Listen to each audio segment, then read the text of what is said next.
Sometimes I miss being sick. The grimiest part of me wishes I had stayed in that familiar city of gray and mental illness. And whatever the opposite of healing is, where there is nothing to laugh about but plenty to write about. I've considered myself recovered for 3 years, but I'm still writing about it in present tense. When a friend at dinner casually makes a comment on calories, the scoreboard illuminates in my head again with numbers. For once, I don't want to write about this. For the first time, I'm embarrassed instead of proud of all of the mad things I've done for happiness. I don't want to go into more detail because what if this poem you mistake for an instructional manual? I don't know how to talk about the rabbit hole with accidentally inviting you to follow me down it.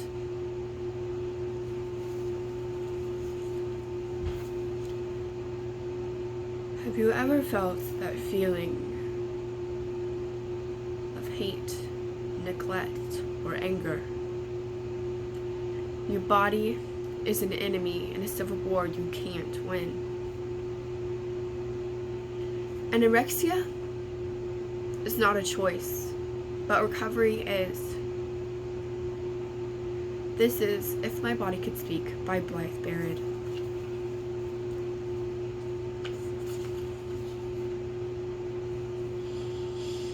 The year of skinny pop and sugar-free Jello cups we guzzled vitamin water and vodka.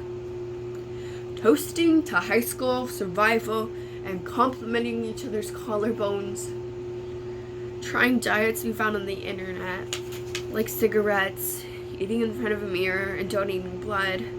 Replacing meals with each other's practical hobbies like making flower crowns or fainting. Wondering why I haven't had my period in months. Why breakfast tastes like giving up.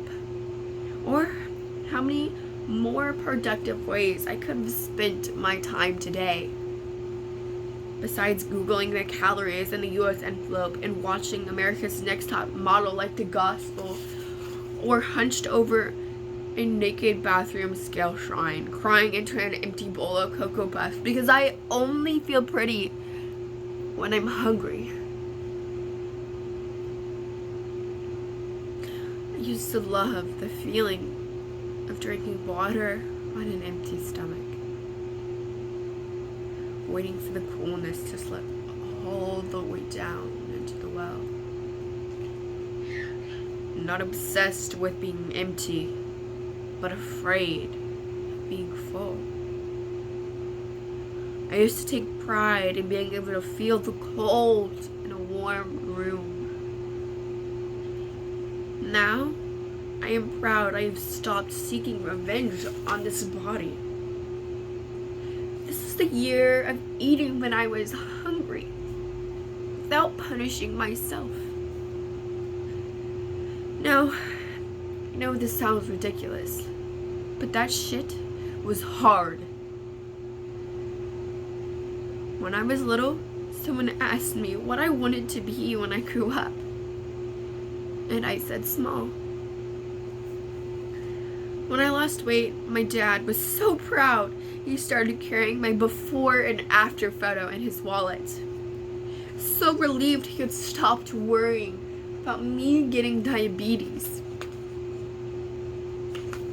He saw a program on the news about an epidemic with obesity. He says he's just so glad to finally see me taking care of myself. If you develop an eating disorder when you're thin to begin with, you go to the hospital. If you develop an eating disorder when you're not thin to begin with, you are a success story.